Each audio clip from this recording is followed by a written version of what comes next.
Bom dia! Como você está? Estão bem? Felizes? Prontos para continuar a adoração a Deus? É um privilégio poder estar com vocês neste momento tão especial. Quero agradecer aqui ao pastor Daniel pela apresentação. De fato, eu conheço muitas coisas dele, mas eu não vou falar.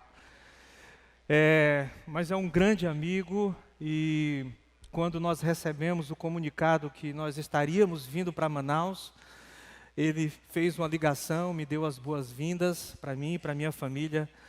E nós então começamos a avaliar qual igreja nós estaríamos participando. E hoje nós estamos aqui, eu sou membro desta igreja, amém? Vocês não me veem porque geralmente eu estou viajando, estou visitando outras igrejas, a gente cuida da área de jovens, desbravadores, aventureiros de toda a União, mas a minha família fica aqui, a minha esposa e as minhas filhas. Elas estão aonde? Onde está minha esposa? Levanta as mãos. Olha lá, minha esposa, pode ficar em pé para que todos vejam. Isso, aquela ali é a minha esposa, Michele Andrade do Nascimento. Ela está com a minha pequena Gabriela, né, tem 4 anos de idade. E aqui à frente está a minha filha, a herdeira dos boletos, Ana Luísa. Pode ficar em pé, Ana Luísa. E elas são membros dessa igreja, se sentem felizes de poder estar aqui. Eu quero, antes de abrir a Bíblia, inclusive agradecer a essa igreja maravilhosa que tem recebido a nossa família de uma forma grandiosa. A gente vem lá da UCOB, nós estávamos lá no IABC, nós ficamos ali por volta de 2 anos e 4 meses, depois a gente recebeu o chamado para estar aqui, e foi uma adaptação muito desafiadora, mas essa igreja está fazendo a diferença na vida da minha família. A minha filha gosta muito do Clube dos Desbravadores. A diretora do Clube dos Desbravadores está aí? Mariana. Rapaz, o que vocês estão fazendo pela minha filha? Deus seja louvado pelo trabalho dos Desbravadores. E ela se sente muito amada aqui neste lugar. Quero agradecer também ao pessoal aí da Escola Sabatina Jovem. Nós estivemos lá agora pela manhã. Foram momentos especiais, e ao pastor Hugo, que sempre tem nos recebido também de uma forma muito grandiosa aqui conosco. Muito bem, amigos, eu não sei como você chegou aqui nessa manhã, mas o Espírito Santo de Deus sabe como você chegou. Ele sabe que você levantou, trocou de roupa, pegou a sua Bíblia, preparou o café da manhã, se organizou, pegou a sua família, colocou no carro e veio para cá. O Espírito Santo sabe por que você está aqui. E a mensagem dessa manhã, com certeza, vai estar atendendo às necessidades espirituais que você precisa. Mas eu preciso te dizer algo. A mensagem, toda vez que você vem para uma igreja, que você participa dos cultos, dos louvores, as mensagens elas não chegam da mesma forma para todos. Ela vai chegar para você, atendendo a tua necessidade e atendendo o teu contexto. Não sei se você já ouviu falar, mas teve uma vez que um pregador foi a uma cidade e um amigo convidou alguém para assistir o culto daquele pregador. E ele chegou para o seu amigo e disse o seguinte: olha, vai ter um pregador de fora. Ele vai estar trazendo um sermão muito especial e eu quero que você esteja presente na igreja. E aí o amigo, mas eu ir para a igreja, eu não gosto, pede para levantar as mãos, pede para ir para frente e tal, eu não gosto de ir para a igreja. E aí o amigo disse assim: fica tranquilo, na minha igreja você não vai levantar a mão, não vai pedir para você ir para frente, você só vai receber a mensagem. Muito bem, o amigo veio, ficou no banco da frente, e o pastor começou a pregar. E quando o pastor começou a pregar, tudo que o pastor estava falando era da vida dele. Tudo o que estava acontecendo no sermão era o que estava acontecendo na vida dele. Então ele olhou para o amigo e disse o seguinte: você falou da minha vida para o pastor. E ele está falando tudo que eu estou passando no meu casamento, na minha vida, com os meus filhos. Eu não quero vir mais para essa igreja. E foi embora. Um ano depois, o mesmo pastor veio para a igreja e o amigo foi convidar o mesmo. Ele disse, olha, vamos visitar de novo a igreja, vamos lá, vai ter um momento de louvor, vai ter algo especial, leva a sua Bíblia. E o amigo, por respeito, disse, olha, eu vou, mas dessa vez eu não vou ficar no banco da frente. Eu vou ficar lá atrás da porta da igreja. Ele chegou na igreja, o amigo sentou e ele ficou lá atrás da porta, lá no fundo da igreja. O pastor levantou, pegou a Bíblia, olhou para a igreja e disse assim, hoje eu vou falar sobre o pecador escondido. E ele disse, vai falar de mim de novo. Então eu quero que você hoje esteja com o coração aberto, amém? Receba a mensagem dessa manhã, amém? Se tocar em alguma coisa da tua vida, faz de conta que não é com você. Fica quietinho, fecha os olhos e diz, Senhor, eu recebo. Essa mensagem é para mim. Feche teus olhos agora e vamos orar. Querido Deus, neste momento, eu peço que o Espírito Santo de Deus esteja neste lugar mais uma vez. Aqui há pessoas que estão com os corações abertos para receber a tua mensagem. E elas não podem sair daqui da mesma forma que chegaram, não podem sair com dúvidas, com questionamentos. Aqui há um pai, uma mãe, aqui há um senhor, uma senhora, um jovem, um adolescente, que precisam ouvir a tua palavra, Senhor. Que nesta manhã, todos nós saiamos daqui alimentados por Ti. É isso que eu te peço em nome de Jesus. Amém. Muito bem, amigos, o tema... Está dando um pouquinho de microfonia aqui na frente, se puder tirar só um pouquinho do retorno, eu agradeço.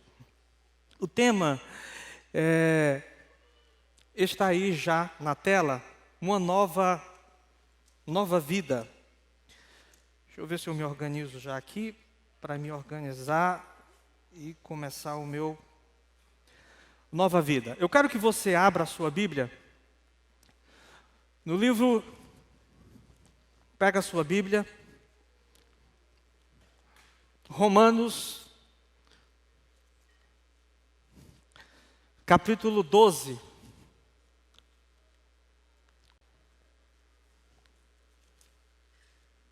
Versículo 1 e 2. Romanos 12,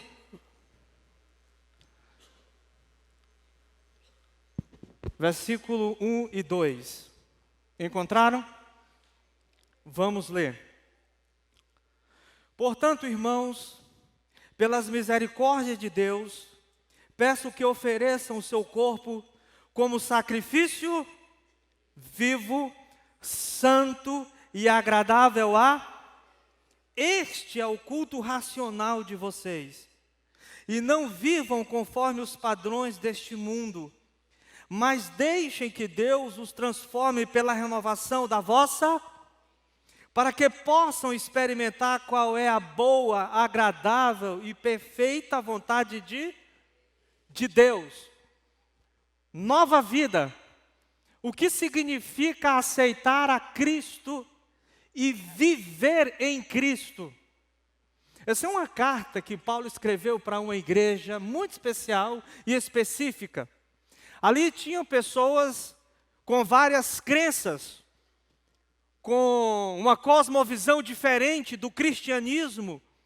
E embora eles estivessem na igreja assistindo o culto, eles não entendiam e não compreendiam muito bem o que era ter uma nova vida, o que era ser um cristão. Nós tínhamos ali, inclusive, romanos, recém-conversos, que tinham até muita dificuldade de entender sobre a graça. Eles tinham entendido que era necessário aceitar a Cristo, mas ainda tinham uma compreensão muito difícil do que, de fato, era necessário fazer após a aceitação de Cristo Jesus. Não é algo muito diferente dos dias de hoje.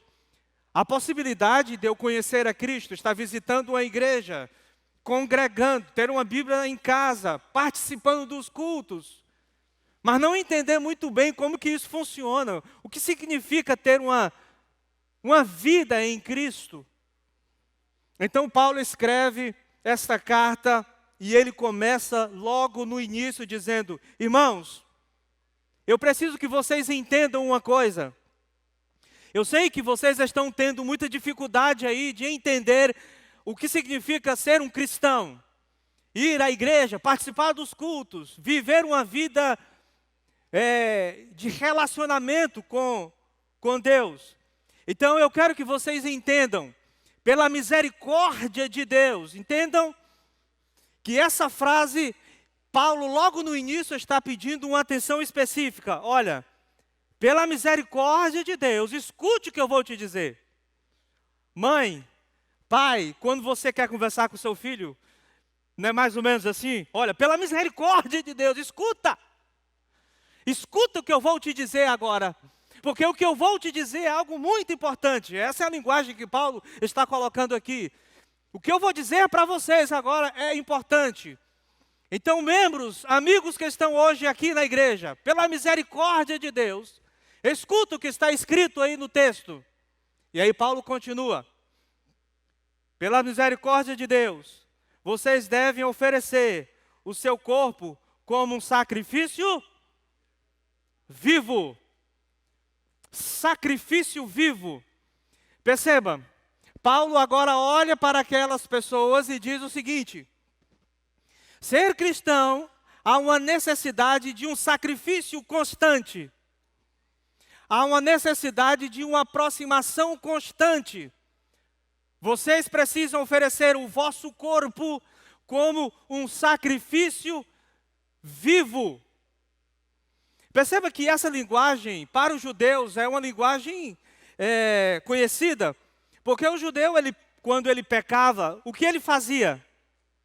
Ele pegava um cordeirinho, sem mancha, sem mácula, bonitinho, levava ao altar e oferecia aquele cordeirinho como um sacrifício vivo ou morto? Morto. O cordeirinho tinha que morrer.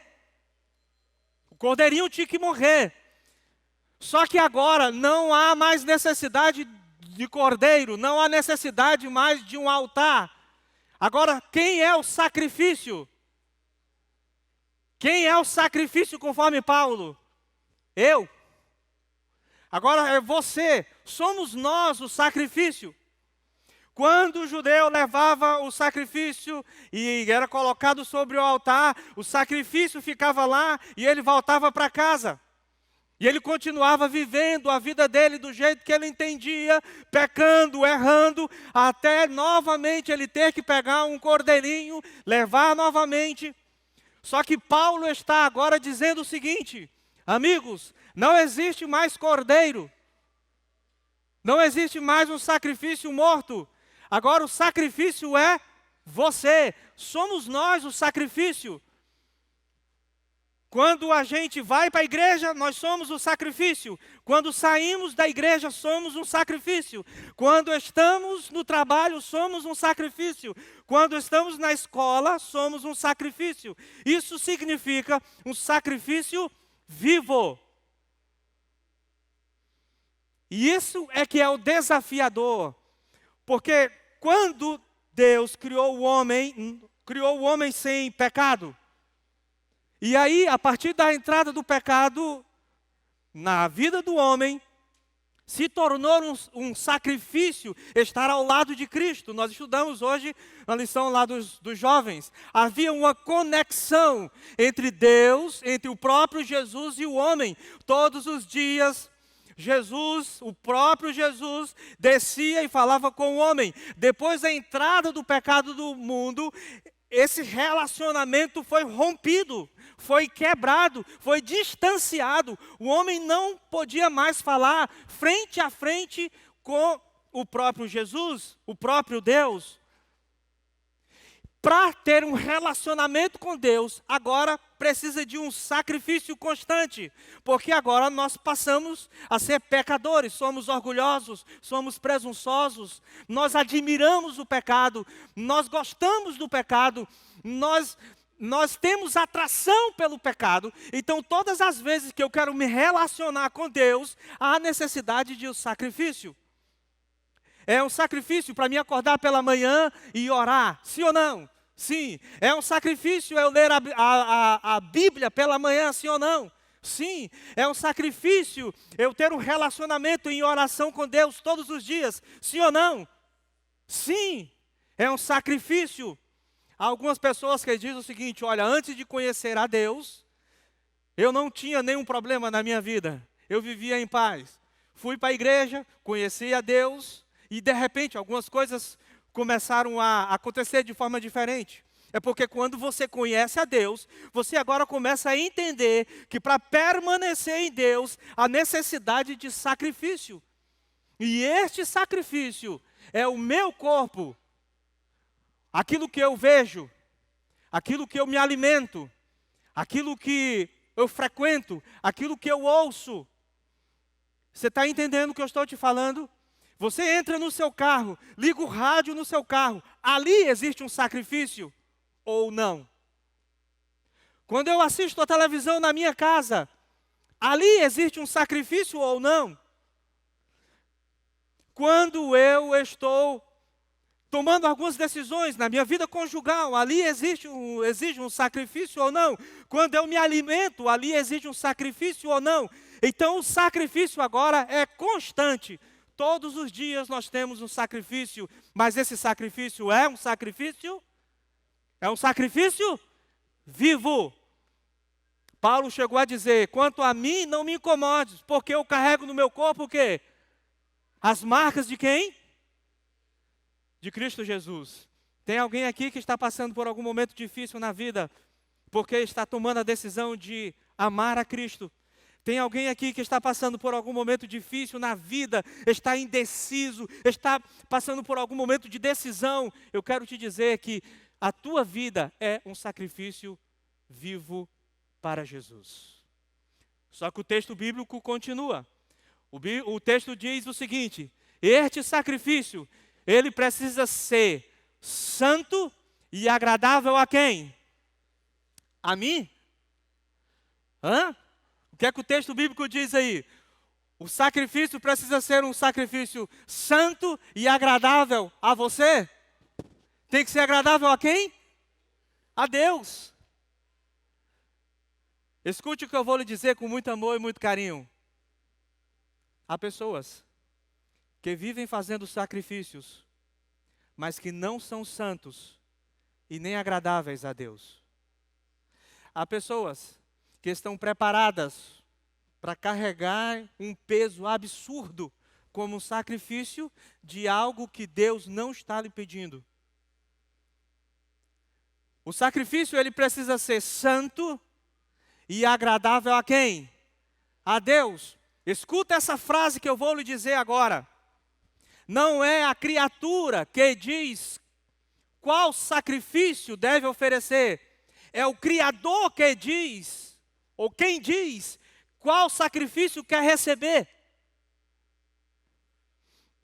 Nós temos aí na Bíblia 2 sacrifícios, Caim e Abel. E nós temos ali Abel levando um sacrifício que foi pedido por Deus. Caim levando um sacrifício que não foi pedido por Deus. Os dois estão fazendo sacrifício, sim ou não? Sim ou não? Então você tem Caim, tem um altar aqui, bonito, legal. Caim tem o altar significa a igreja, o local de adoração, está tudo bonito. Abel também coloca aqui, tem um altar, o altar significa a igreja, está tudo bonito. Até aqui os dois adoradores são iguais, sim ou não? Aí você pega a madeira, coloca sobre o altar, pega a madeira, prepara bonito, pega a madeira também, coloca em cima do outro altar aqui, Abel. Até aqui os dois adoradores são parecidos, sim ou não? Podem estar dentro da igreja iguaizinhos, sim ou não? podem estar participando dos cultos, das atividades, de todo o processo da igreja, sim ou não? Sim.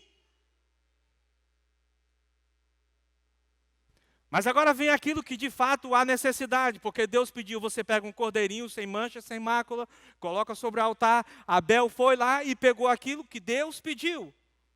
Caim, não, Deus pediu isso, mas eu entendo, eu compreendo que o que é melhor para Deus é o que eu tenho a oferecer. E amigos, deixa eu te falar, há muitas pessoas bem intencionadas oferecendo muita coisa para Deus que Deus não pediu. A Bíblia, ela é clara. A Bíblia, a nossa única regra de fé, ela é clara. Se Deus pediu para não comer, não coma. Se Deus pediu para não usar, não use. Se Deus pediu para não fazer, não faça. Na teologia bíblica, não há espaço para boas intenções.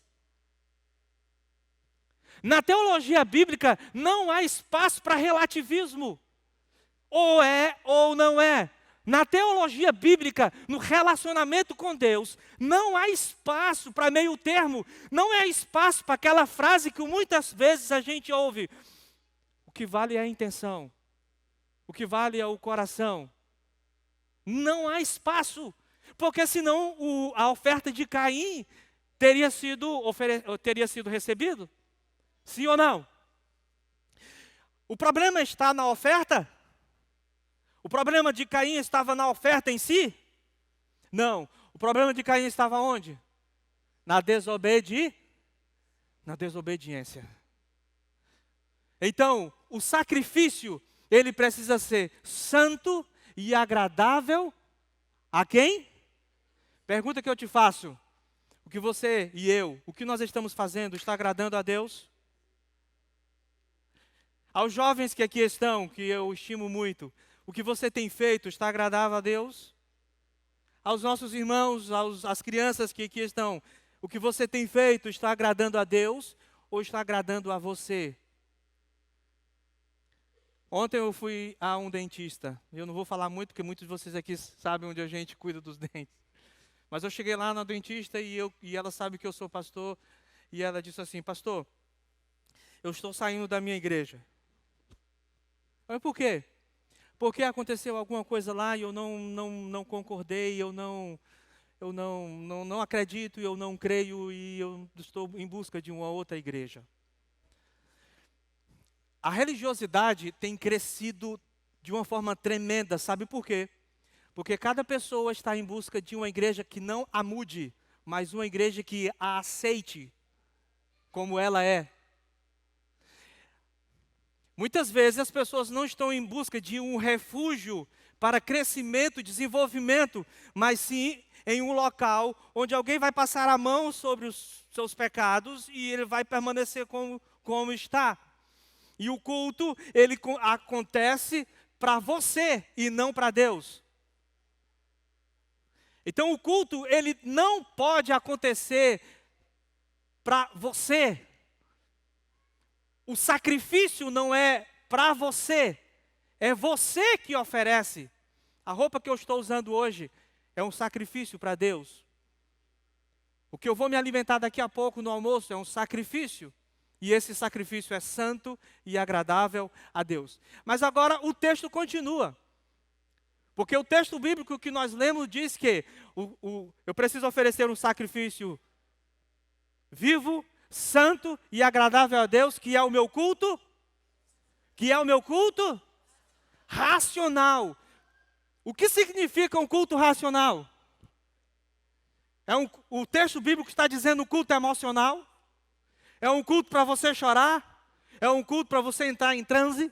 É um culto para você sair do sobrenatural. É isso que o texto bíblico está dizendo? Não. O texto bíblico está dizendo o seguinte: você precisa oferecer um sacrifício vivo, santo e agradável a Deus, porque você só vai conseguir fazer isso se o seu culto for um culto racional. O que significa um culto racional?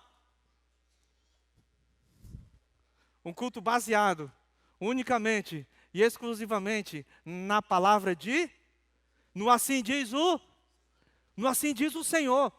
Para me ter um culto racional, eu preciso ter conhecimento bíblico. Eu preciso compreender o que a Bíblia quer de mim. Eu preciso ler, eu preciso compreender, eu preciso ter relacionamento. Porque um culto sem conhecimento produz um culto irracional. É um culto que eu não compreendo. É um culto que eu não tenho fibra. É um culto que não tem alicerce.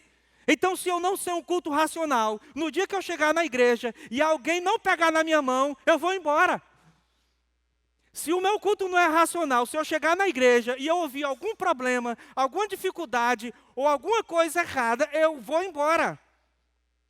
Porque o meu culto não está baseado, não está alicerçado na palavra de Deus. E hoje, o inimigo, ele não está preocupado mais se você vem à igreja ou não. Ele não está mais preocupado se você participa dos cultos ou não. Ele está preocupado se você vem, lê a Bíblia e pratica aquilo que você aprendeu. Porque é isso que te traz um culto racional. É o culto onde você assimila, onde você entende, compreende e sabe o que está fazendo. Você sabe o que acontece quando você está de joelho? Você sabe por que você está hoje aqui no sábado pela manhã? Por que você está guardando o sábado? Se alguém chegasse para você e dissesse o seguinte: amigo, por que você guarda o sábado? Você conseguiria abrir a palavra de Deus e mostrar para essa pessoa por que você guarda o sábado? Você entende por que determinado tipo de alimento não é saudável para a sua saúde? Você entende porque nós somos chamados os remanescentes, aqueles que estão aguardando a volta de Cristo Jesus? Isso chama-se culto racional. Hoje nós estamos em alta em relação à religiosidade. As igrejas elas estão cada vez mais cheias, e isso é relevante, mas em contrapartida nós estamos vivendo um colapso de cunho moral. Quanto mais as pessoas estão indo para igrejas, as igrejas estão mais cheias e lotadas, mais nós temos problemas de cunho conjugal, mais nós temos enfrentado problemas de apostasia, mais nós temos enfrentado problema com promiscuidade, mais a gente tem enfrentado problemas referentes à vida espiritual. Não era para acontecer o contrário, se nós estamos na igreja, não era para a sociedade estar melhor. É porque muitas vezes o nosso culto não é um culto racional. E Paulo está dizendo, vocês precisam ter conhecimento bíblico, vocês precisam estudar a palavra de Deus, vocês precisam orar, vocês precisam se relacionar comigo, vocês precisam viver o cristianismo. É isso que Paulo está dizendo. Não sejam apenas religiosos, porque a religiosidade traz confusão. A religiosidade não te traz certeza, não te traz alegria. Você pode ficar como o jovem rico, fazendo, mas sem a certeza de que você está salvo. Existe um vazio tremendo dentro de você, que a igreja não completa, que as mensagens não completam, e você está ali constantemente em busca de algo, porque o seu culto não é racional. E quando o seu culto não é racional, vira isso aqui, ó. Porque o culto emocional vira um relativismo. E aí o que acontece? Nós estamos dentro da igreja, mas com vários Jesus. Está dando para ver aí direitinho? Pode desligar, se quiser as luzes aqui para entender. Nós estamos muitas vezes dentro da igreja, mas com vários Jesus. Eu costumo dizer para vocês o seguinte: nós pastores, nós não estamos mais pregando sobre a aceitação de Cristo Jesus. Nós não estamos mais pregando, na época, eu sou adventista de berço, e eu me lembro que a gente fazia alguns evangelismos, e eu via quando os evangelistas levantavam a mão e falavam assim: quantos de vocês aceitam a Cristo Jesus como seu salvador pessoal? E aquelas pessoas levantavam as mãos: eu aceito a Jesus como meu salvador pessoal. No nosso contexto de hoje, esse sermão já não tem mais tanta força, sabe por quê? Porque todos já aceitaram a Jesus. Porque cada um já tem o seu Jesus. Porque cada um já tem a convicção própria de que o seu Jesus é existente. Então eu dava estudos bíblicos e aí eu falava assim, eu e os meus pais davam estudo bíblico e aí falava assim, olha, na Bíblia fala que a gente não pode comer esse tipo de comida. E aí as pessoas na mesa falavam assim, é verdade, está escrito na Bíblia isso aí. Está escrito na Bíblia sim, está escrito na Bíblia. Então deixa eu ver aqui a Bíblia. E eu era pequenininho, eu até falava às vezes para o meu pai, ó pai, acho que a gente vai perder o tamanho da Bíblia dele. E aí a pessoa pegava e lia a Bíblia e lia e disse assim, rapaz, eu não sabia disso. A Bíblia está dizendo, então, olhava para a mulher, olhava para os filhos e falava, pastor Daniel, não vamos mais comer isso. E decidia. Hoje, se você fizer um estudo bíblico desse, você vai dizer, amigos, a Bíblia está dizendo isso, mas eu tenho uma tese doutoral que diz que isso aqui não está errado. Eu tenho um Jesus que diz que isso aqui pode acontecer.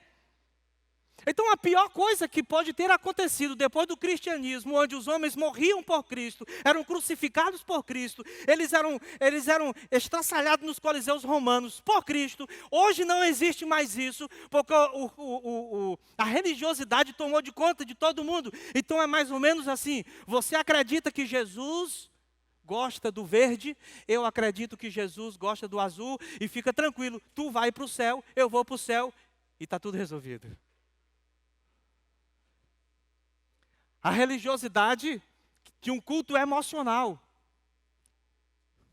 Você gosta disso aqui? Você gosta desse estilo? Fica tranquilo. O teu Jesus diz que não pode, né? O meu Jesus diz que não pode. Quem é você para me dizer que eu não tenho Jesus? Nós não podemos julgar. Então nós temos hoje, dentro da mesma igreja, vários Jesus. Nós temos um Jesus que gosta do pandeiro, nós temos um Jesus que gosta das coisas, do mundo e tal. Tem tudo.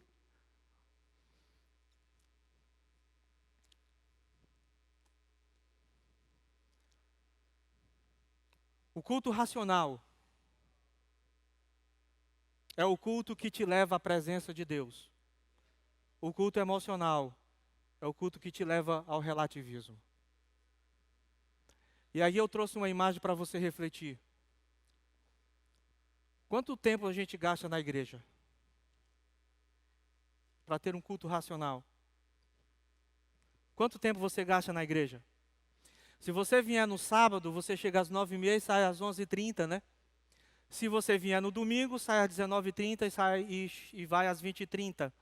Se você chegar na quarta, se você vier todos os dias de culto na igreja, na semana, você vai ter quantas horas por semana na igreja?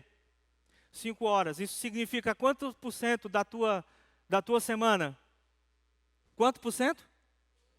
2,97 da tua semana. A possibilidade de você deixar tudo para a igreja? Tem como você ser um cristão se resumindo só à igreja? Tem como a gente ter relacionamento com Deus só vindo para a igreja? Sim ou não? Não. Os outros 97%, o que é que a gente faz? O que é que a gente escuta? O que é que a gente ouve? O que é que a gente come? Como que é a nossa vida na nossa casa, no nosso relacionamento?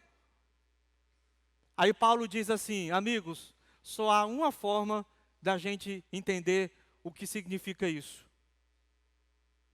Se nós tivermos uma renovação da vossa, não é isso que o texto bíblico diz?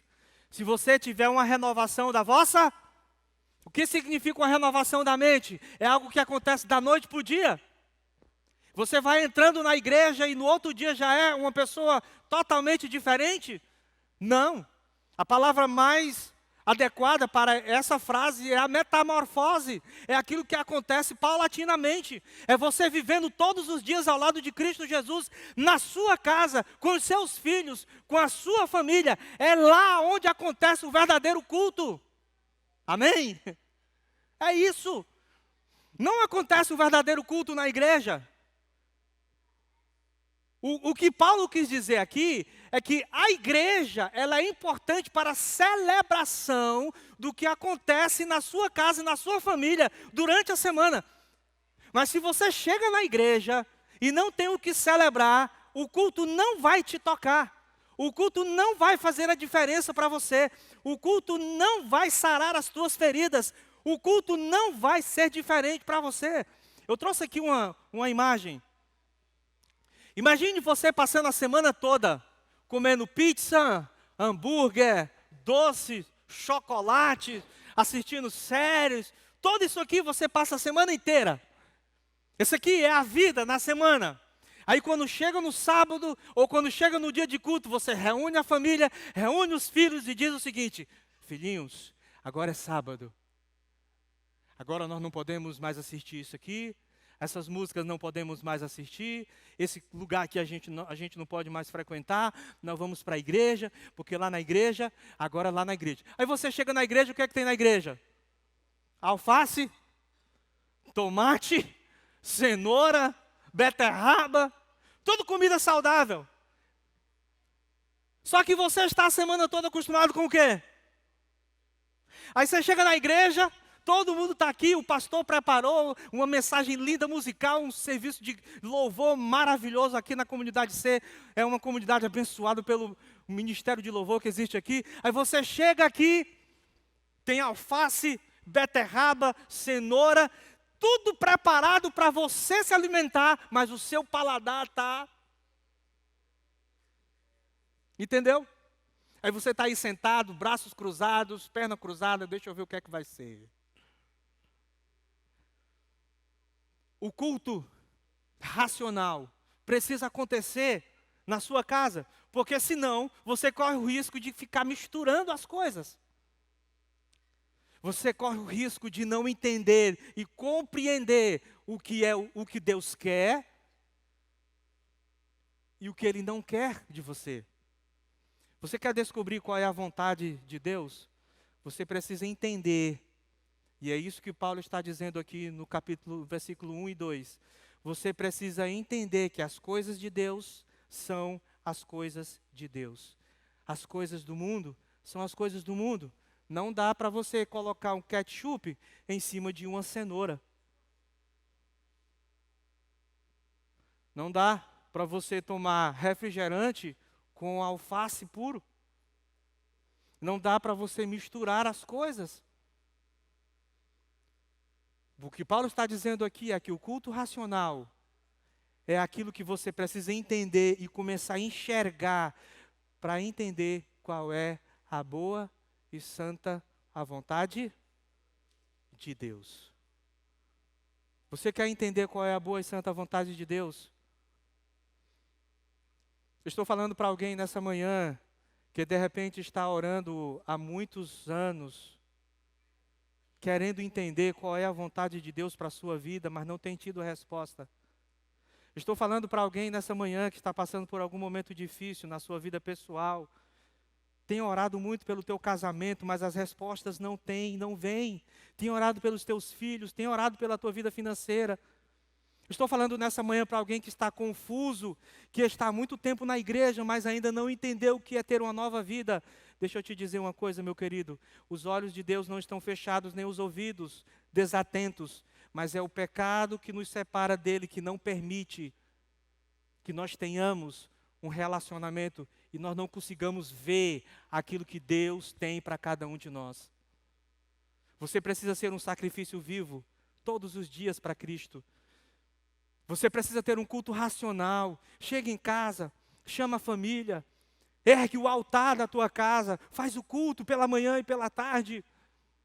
Viva o culto na tua casa, com os teus filhos, com a tua esposa, e entenda o que Deus tem para você. Tem que ser um culto agradável a Deus.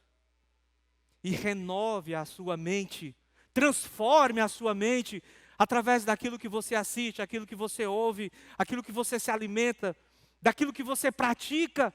E só dessa forma você conseguirá enxergar, compreender aquilo que Deus tem para você. Porque até então, é possível que você não esteja entendendo, Não porque Deus não quer mostrar, mas porque você ainda não tem as habilidades espirituais para ouvir aquilo que Deus tem. Eu preparei um vídeo para você de um grupo de pessoas vendo as cores pela primeira vez. Eu queria que agora colocasse para vocês entenderem o que significa uma pessoa ou que fica muito tempo sem ver as cores reais e quando ela consegue ver, qual é o tipo de ação, qual é a atitude dessas pessoas diante disso. É um vídeo bastante conhecido, mas eu quero que vocês assistam.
Elas viviam uma vida normal, como se tudo fosse aquilo.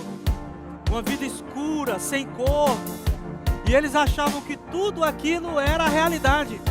Mas no momento em que eles colocaram um óculos, onde permitiam eles verem as cores reais, eles entendiam de fato o que era ter uma vida diferente.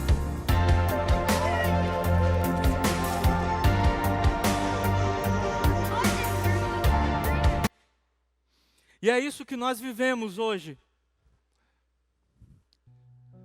Depois da entrada do pecado no mundo,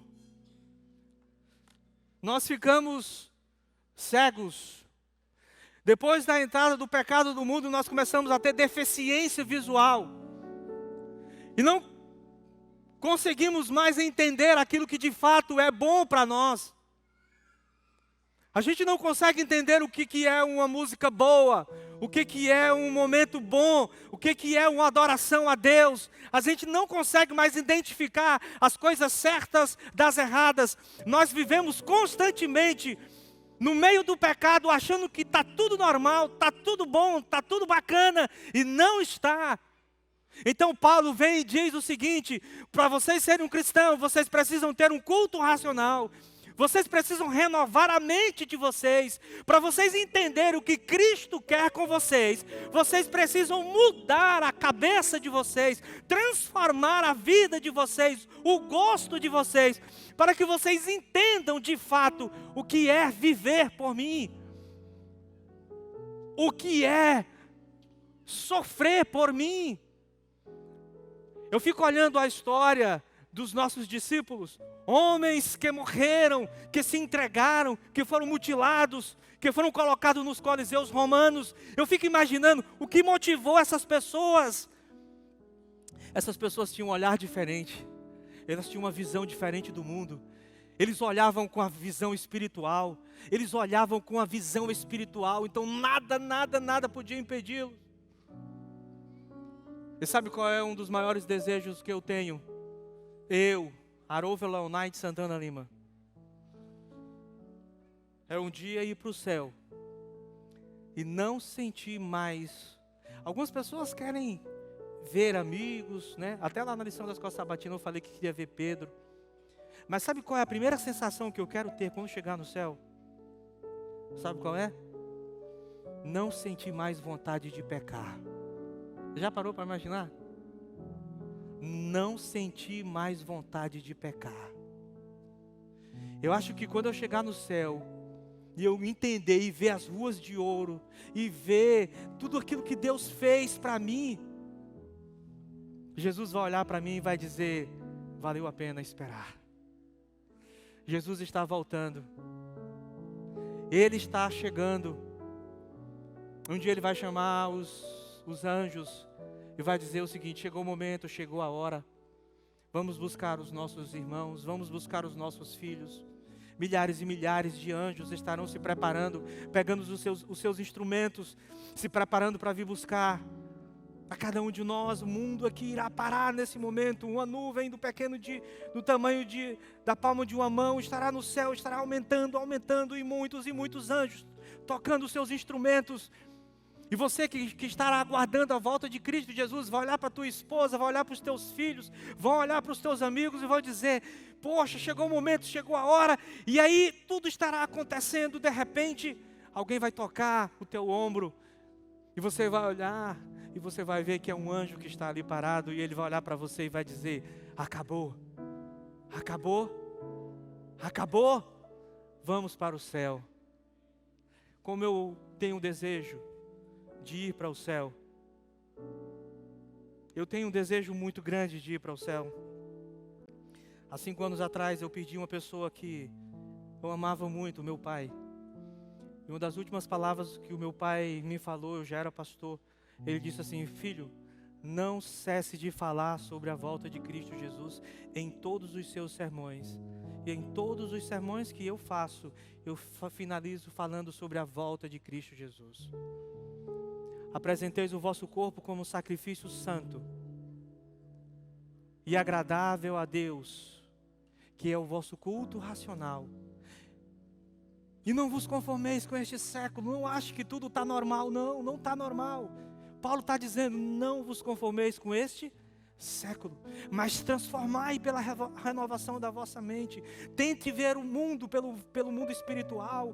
Tente ver as coisas pelo mundo espiritual agora, nesse momento, agora aqui. Isso aqui é um palco de luta espiritual. Aqui não está acontecendo apenas um culto normal. Aqui, quando você chega aqui, há uma luta constante aqui, neste momento. E você precisa ter a visão espiritual para isso. Renovai a vossa mente, para depois vocês entenderem o que é bom, santo e agradável a quem? A Deus. Eu quero me encontrar com Jesus. Eu quero convidar agora, a equipe de louvor vai cantar, um momento agora. Eu quero convidar agora a equipe de louvor, porque eu pedi para eles finalizar cantando essa música. A minha esposa com certeza já colocou essa música oficial da gente, né? Porque essa música ela fala que um dia tudo vai acabar e nós vamos para o céu. Eu quero me preparar. Eu quero ir para o céu. Eu quero me encontrar com o meu pai, quero me encontrar com os meus amigos, quero me encontrar com você. Eu quero me encontrar. Mas antes da gente cantar, eu quero te dizer uma coisa. O culto aqui vai terminar, mas o verdadeiro culto vai começar quando eu dizer o amém aqui. O verdadeiro culto vai começar quando você entrar no seu carro. O culto racional vai começar quando você estiver na sua casa e com a sua família. A minha esposa hoje perguntou, disse: amor, você vai me chamar lá na frente hoje? Ela estava com vergonha. E eu vou dizer para ela: fica tranquila, amor, pode vir logo, que vou chamar você aqui. Minha família aqui, vem aqui as minhas meninas, porque eu quero cantar essa música. Eu pedi, se você estiver com sua esposa, com seus filhos, para que você cante agora abraçado com seus amigos, com seus familiares que aqui estão, se tiver. Porque esse é o nosso maior desejo. É em família nós estarmos lá no céu. E aí, pode vir por aqui.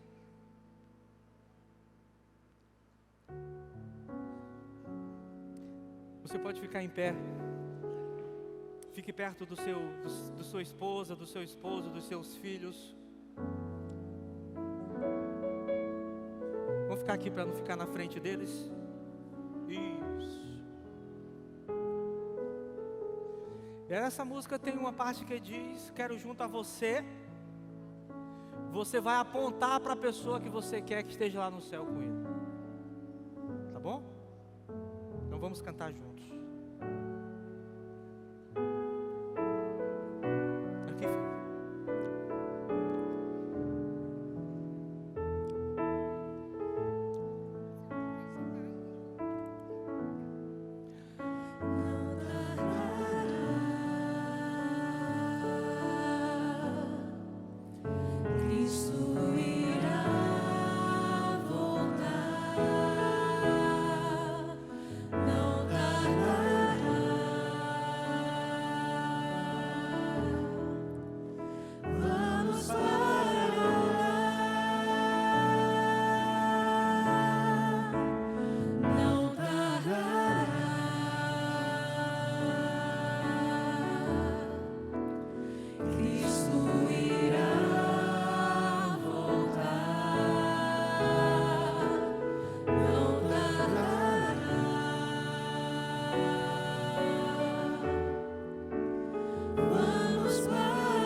Eu quero me preparar. Eu quero me preparar. Pois vamos subir. Aponte para a pessoa que você quer ver lá no céu. E quero junto a vocês lá no céu conversar com Jesus.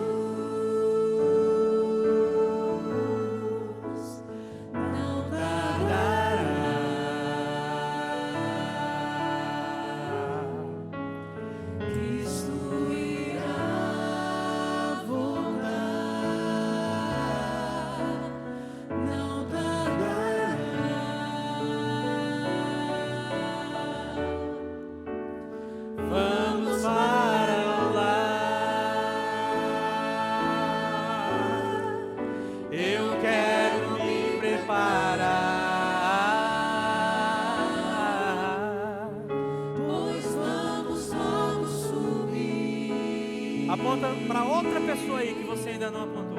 E quero junto a você lá no céu conversar com Jesus.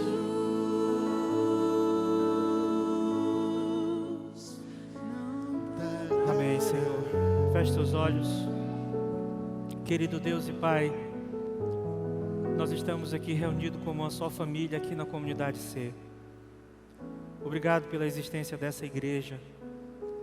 Obrigado pela existência dos líderes, de todos aqueles que se entregam no processo de servir a todos aqueles que se achegam aqui.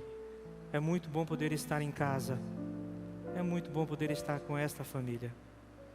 Obrigado pelos momentos que passamos juntos aqui meditando a Tua palavra. E agora pedimos que o Senhor não fique na igreja. Vá conosco para as nossas casas. Entre nos nossos carros. E vá, Senhor Deus, juntamente conosco para os nossos lares. Nós te pedimos isso em nome de Jesus. Amém. Que Deus abençoe a todos vocês.